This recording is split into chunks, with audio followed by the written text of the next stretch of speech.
Welcome back, and now that we have completed the video on the Persian Wars, we can now switch to the 5th century BC, the 400s BC, in Athens to see what the consequence of the Persian Wars were. And as I hinted at the end of the last video, it wasn't actually all beneficent for the history of Greece, as it turned out. So I'm discussing what is known today as the Delian League, although in fact that name is a bit of a misnomer.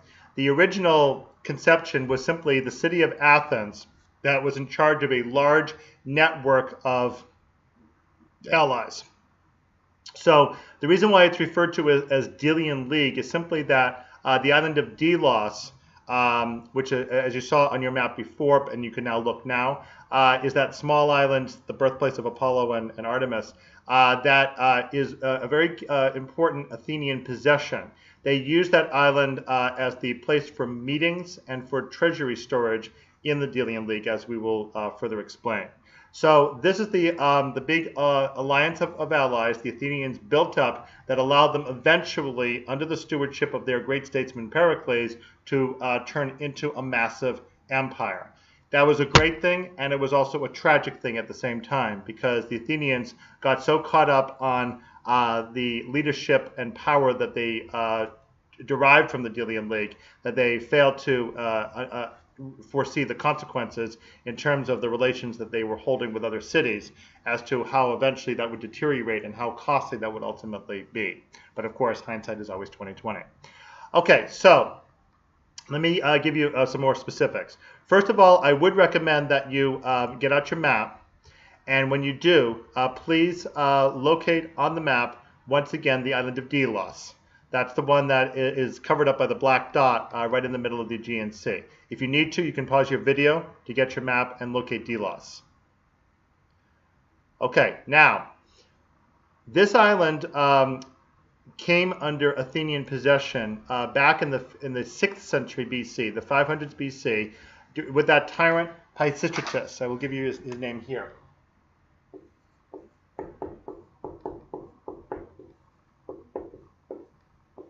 So recall that Pisistratus was the most acclaimed tyrant of Athens in the 6th century BC. He ruled Athens after the archonship of Solon, the one who set up that earlier form of government.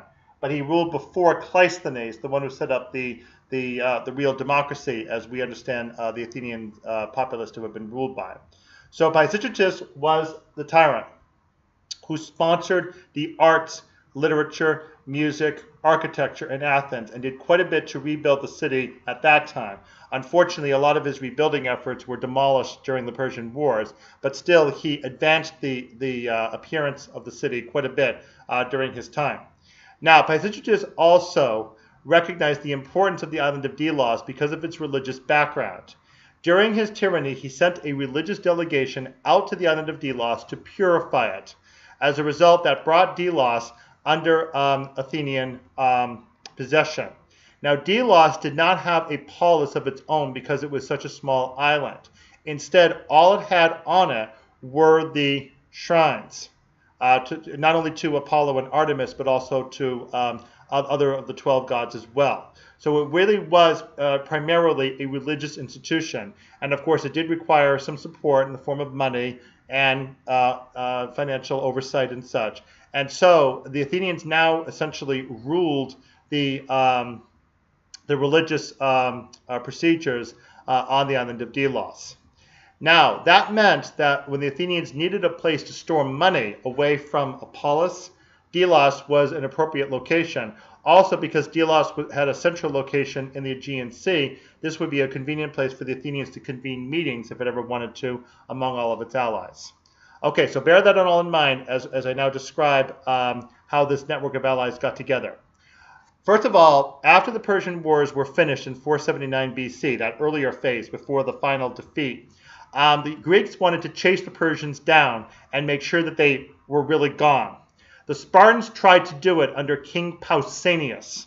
Unfortunately, Pausanias got too caught up in his own role of running the campaign, and somewhere up in Byzantium, he got accused of putting up statues of himself and just generally being apparently a very obnoxious leader. Eventually, Pausanias was recalled. he committed some later crimes and was finally thrown into a dungeon where he died of starvation some years later, we're told. Now, with the Spartans having demonstrated themselves inept, not surprisingly, at carrying out this kind of multifaceted, multi-polis type of campaign, it's left for the Athenians to do it. So the Athenians recognized that if they could secure money and ships from a whole group of allies, they could keep their fleet going forever. A fleet was a very expensive item to maintain because you needed constant access to the manpower to maintain the ships. You needed equipment. You needed the timber, including replacement timber in case there were ever holes or cracks or anything. And of course, in order for a ship to have a team of rowers, you had to actually train the rowers. They had to be fed. And so it was really a very expensive upkeeping to maintain ships. And the Athenians typically did not try to maintain a large number of ships, except when they were actually in wartime. So the Athenians now needed to have ships supplied to them, and they needed money if they were going to lead this big campaign. So they sent out a request for alliance to many different Ionian cities and Aegean islands. And the promise was that if these cities accepted Athenian protection and paid for it with tribute in the form of ships if they could do it, or money, then the Athenians would keep the Persians away.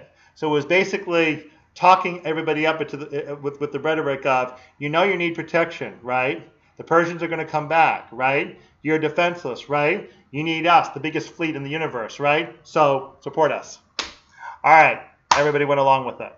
So the Persian fleet, therefore, was going to be opposed by a large network of Athenian and other allied ships. The Athenians received this money year after year. They received money from those allies that were too small or too lacking in natural resources to be able to actually build ships. And that was true of most of the allies, except for the big islands of Lesbos, Samos, and Chios that you can find on your map. And so the Athenians took money in, and they stored the money originally at Delos. Annual meetings were also conducted at Delos, at which the Athenians would allow the allies to vote on particular policies to be conducted among the allies. So for instance, the allies were expected as much as possible to keep the same calendar as the Athenians, and also to maintain eventually the same coinage. A particular decree was carried out that compelled all the allies to use the owls, owl drachmas. The comic playwrights had a field day with this, talking about how owls were flying all over the Aegean Sea, referring to the drachmas being used universally among all the Athenian allies. Okay, so the intent behind this league originally was to keep the Persians at bay from coming back, and to protect all the allies so that the Persians would never again be able to establish a base anywhere out of the Aegean Sea. That actually had happened right before the Battle of Marathon, when Darius invaded Naxos and took over Naxos and established it as a base. The Athenians were hard-pressed to be sure that that would not happen again. All right, now, once the league was established with all of these various rules, the Athenians spent about 10 years doing a really good job of chasing after Persians, especially up in the Byzantium region. But notably, the Athenians kept compelling other cities to come into the league that probably didn't really require that kind of protection, such as, for instance, an inland city called Charistus on the island of Euboea that probably was too small to matter to the Persians and too far inland to be within their territorial scope. So that started making some other cities a little bit suspicious. Also, the Athenian statesman Themistocles had pulled a prank of sorts on the Spartans that the Spartans really didn't appreciate. The Athenians wanted to build a huge wall around their own city and the Piraeus harbor, allegedly to prevent any future invasion. But the Spartans didn't want that. The Spartans, in their whole history, never had a wall around their city, and they thought the Athenians were being too selfish to insist upon becoming a citadel like that. So Themistocles went off to Sparta to negotiate with them, and the Spartans sent negotiators to Athens. But Themistocles got a message to the Athenians to tell the Athenians to detain those Spartan negotiators, and stalled for time They didn't have this back then, but I could still use it. Stalled for time at Sparta. Once Themistocles stalled long enough, the Athenians were able to get the walls at least partly built, and by the time the Spartans figured out about it, it was too late to do anything about it, and of course with a whole flurry of false apologies from Themistocles, the Spartans really could not react. They were in fact quite miffed, but they had to accept circumstances the way they are. But it did mean that the Spartans thereafter continued to watch the Athenians with growing suspicion as their power seemed to grow. Okay, so the Delian League kept on going until 467 BC, when finally Cimon, the son of Miltiades, was able to score the decisive victory against the Persians. Right about that time, however, the first cloud appeared on the horizon with the Athenians, and that was the island of Naxos, ironically. The island of Naxos decided that it didn't want to be in the Delian League anymore. But unfortunately, all these allies did not read the fine print at the bottom of the Delian League contract, which stated, membership is permanent. Any effort to unilaterally discontinue said membership will result in a punishment to be determined by the Polis of Athens at its discretion, which may range anywhere from a fine to complete destruction. Oh dear. So Naxos tried to revolt out of the Delian League. The Athenians went out and they garrisoned the island. This is quite interesting for a mother ally that's supposed to be there to protect everybody, not enforce anything. We don't want the Athenians to become as bad as the Persians were going to be, do we? Okay. Well, a couple of years later, the island of Thasos tried to revolt, and that's because Thasos had a dispute with Athens about gold mines up there, and once again the Athenians clamped down on Thasos. By this time, the Athenians had made peace with the Persians. It was actually brokered by an Athenian, a wealthy aristocrat named Callias, and so it was referred to as the Peace of Callias. And now the Athenians didn't really have any reason to continue with the Delian League, but this is where Pericles got going. Pericles had, by this point, long seen the opportunity of imperialistic growth that the Delian League would give the Athenians. All the Athenians had to keep on saying was, the Persians will come back, the Persians will come back. If you have read George Orwell's Animal Farm, you remember the rhetoric of, if the pigs don't get all these privileges away from you, Jones will come back. Well, this is the Persians will come back.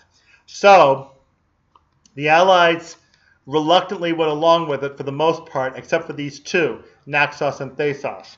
Those, however, would not be the last revolts that the Delian League would have to deal with. All right, the Thasian revolt up in the far north of the Aegean Sea took 3 years to bring down. Now, in the meantime, however, Pericles all of a sudden had an opportunity to rise to power in a very impressive way. Pericles had long opposed the leadership of Cimon because Cimon believed in favorable relations with the Spartans, and Pericles wanted imperialism at all costs. The two of them did not agree. Pericles tried a couple of sneaky little tricks to get Cimon put on trial and essentially taken out of the political picture, but those didn't work. But then in 464 BC, there was an incident that changed everything for the Delian League, and that involved Sparta. The Spartans had an earthquake that shook their city quite violently and led to a revolt of the Helot population. The Helots were serfs who manned these huge estates all around Sparta, and they revolted. The Spartans were in a panic because the Helots got all the way over to the western corner of the Peloponnesus, a place called Messenia, and they got themselves up on the mountain there called Ithome. I will tell you, to save the suspense, that it took 10 years for the Spartans eventually to get them all back. But in the meantime, the Spartans called for allies everywhere to help, including the Athenians, with whom the Spartans still had an alliance formally. But when the Athenians showed up, the Spartans all of a sudden mysteriously sent them home. Maybe because some anti-Athenian rhetoric got around about how awful it would be if Athenian democracy suddenly became popular in Sparta. So for reasons that were never fully disclosed, the Spartans dismissed the Athenians. Pericles took this as a very bad slight. And now all of a sudden Pericles was able to whip up the populace into a powerful anti-Spartan fervor. So 2 years later is when he changed the constitution of the Athenians, and that is when the Areopagus Council, as I previously mentioned, was overturned. It lost its powers. And remember that Pericles by that time had already sponsored Aeschylus's play Persians, so he was already pretty popular by that time, and now he had a way to turn that popularity against Spartan leadership. The year after that, Pericles called for an act called ostracism in Athens, which was basically a 10-year exile of some popular leader in Athens who was looking too powerful, somebody who might try to take over the government. Pericles got sentiment against Cimon, and Cimon ended up going out into ostracism. So with that, the way was cleared for Pericles to basically rule the Delian League pretty much as he wanted to. It became imperialistic. And gradually over time, the Athenians were able to build up a really powerful lock on all of the allies, climaxing in the year 440 BC, when Pericles, in fact, had to deal with a revolt on the island of Samos, one of those three big islands. With the help of Sophocles, Pericles was able to bring down that revolt and garrison the island quite firmly. That for a time brought an end to any further revolts. But in the meantime, interestingly, the Athenians also had gotten into a war with Sparta itself. It's often termed the First Peloponnesian War to distinguish from the later Peloponnesian War. That was going on, and the Athenians had a disaster in Egypt that forced Pericles to pull all the Delian treasury off the island of Delos onto the Acropolis. Pericles was able to reconclude peace with Persia, and then he started spending that money, that was supposed to be allied money, on repairs to the city and building up the Acropolis. So you should know that all the remains on the Acropolis today, including the Parthenon, were all built illegally with money that did not really belong to the Athenians. It was only being held in trust on behalf of the allies for the sake of protection from the Persians, a cause that already for a couple of decades had been rendered obsolete. Okay, so that's what we have for the Delian League. I've had to skip some details in order to give you the essentials, but you can see how the Athenians, on a very basic level, have grown to power. What's positive about this is that it's this growth of power and literary, intellectual growth within which the Athenians are able now to produce tragedy in the stage drama form a great deal more prolifically than they had before. It's in this period that Sophocles and Euripides will rise to their prominence. But sadly, again, the Athenians under Pericles failed to foresee the devastating effect this had on Greek city interrelations. They simply lorded it over all the other cities. You can't get us. You can't tell us what to do. That did not work, as it turned out. Okay, so in our next video, we'll conclude this 3-video series on Greek history with the Peloponnesian War between Athens and Sparta. And that, in fact, will conclude our video series on Greek history, because hereafter we will be turning to the Romans. Okay, we'll see you next video.